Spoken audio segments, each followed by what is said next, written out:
Hey guys, welcome to the channel. Today I'm going to be giving you all my first impressions of this new game, Control. Control is the newest entry in the Remedy Games catalog.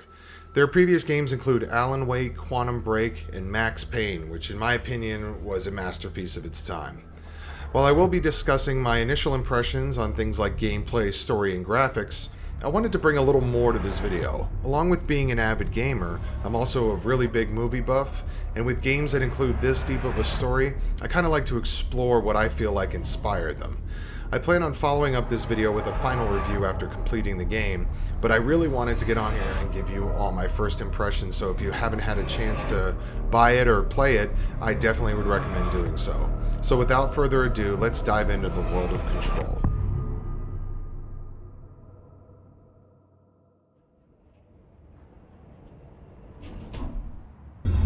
You called me. So here I am.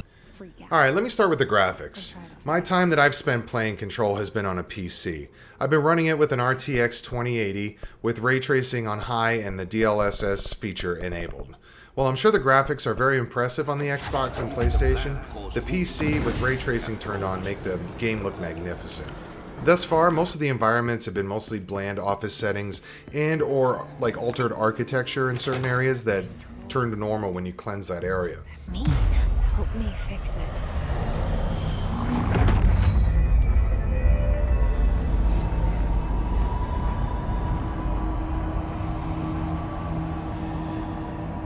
Despite the initial lackluster setting, the attention to detail and the effects brought by the ray tracing feature bring this game to life.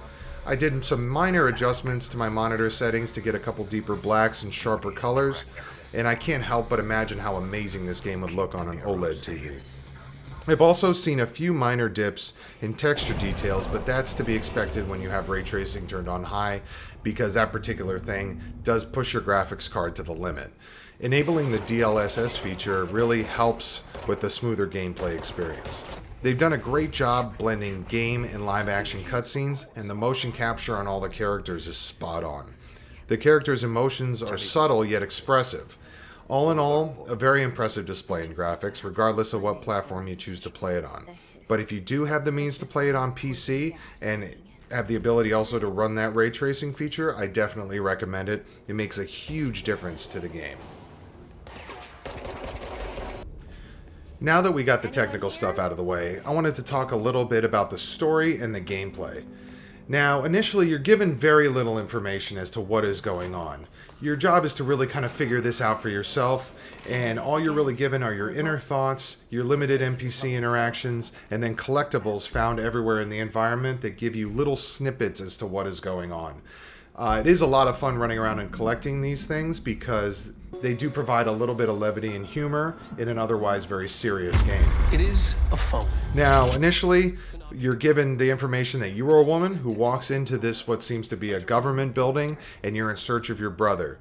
As you progress very early on, you stumble into the director's office, who seems to be the boss of everything, and he has killed himself, and you pick up the gun, and then all of a sudden you're the director. And then subsequently you acquire these powers, and this gun has all these special things, and you don't really question it all that much. So that leads me to believe that our protagonist has a little bit of a background that we haven't been given yet.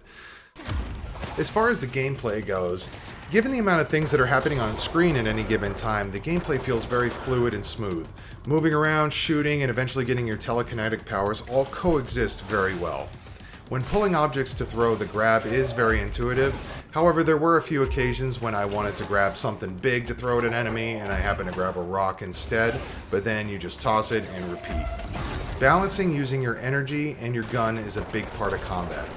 Both of them need to be recharged, so you need to use them sparingly or you're left with no ammo and no energy, and you just get killed. Balancing each of these things very well is vital to your success in the game. You are able to upgrade eventually, things like your health, energy, and damage, and you can also equip yourself with mods that enhance all of these things. Now, your gun itself acts as a single arsenal. As you acquire each different weapon type, the gun you have morphs into each weapon with the simple push of a button. So far, The game has generously rewarded exploration and finding secrets by giving mods and materials used to upgrade, along with the collectibles that help to tell the story.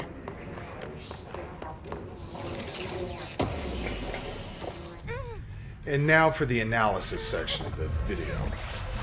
The game and how it plays out definitely wears its inspirations on its sleeve. I feel like this game would be the brainchild of Stanley Kubrick and David Lynch, both of whom are known for many different ways of telling a story. One thing they do a lot is to not tell you what's going on initially. Both of these directors love to let their audience interpret the events for themselves instead of telling them what they are supposed to be seeing. The same approach has been taken with this game. Now, while I know the answers will come eventually, getting there and what you take from them is totally left in the hands of the gamer. If you don't take the time to explore, talk to people, and collect as much as you can, you only get about half the story, and this is a story that you want to explore. The art direction and cutscenes also pull a lot of inspiration from these two directors.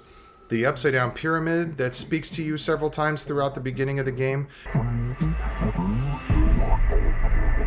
reminded me a lot of David Lynch's show Twin Peaks, specifically the parts in the Red Room. Our friend is not real.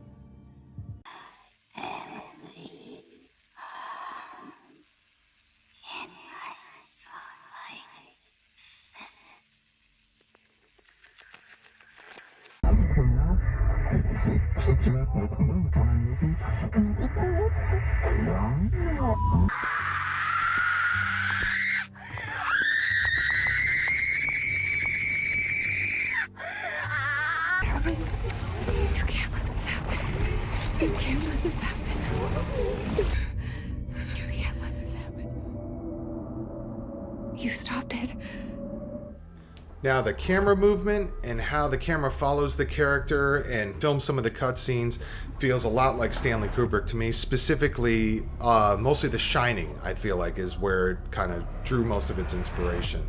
The slow tracking down the hallways and corridors, and even some of the colors of the environment feel exactly like the Overlook Hotel.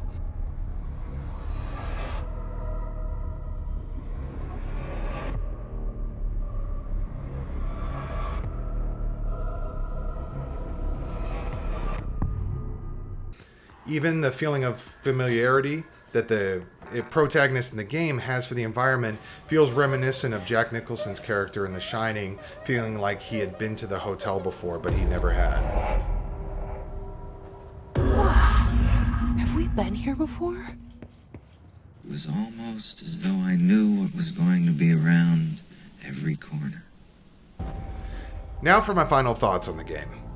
So despite Remedy's missteps over the past couple years and their past couple games, I feel like this game is a return to the brilliance that they showed initially with their first Max Payne game.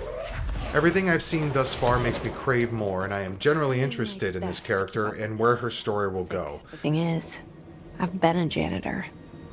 I'm more at home in that role than as the director. And you pair that with the remarkable and purely fun gameplay and combat systems that will make you feel like a superhero, and graphics that submerge you in the world, you have a game that you will not soon forget.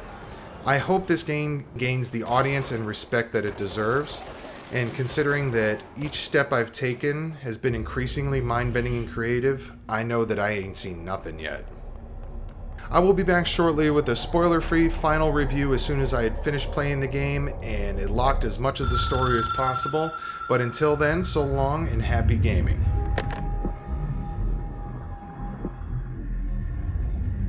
A director needs a team.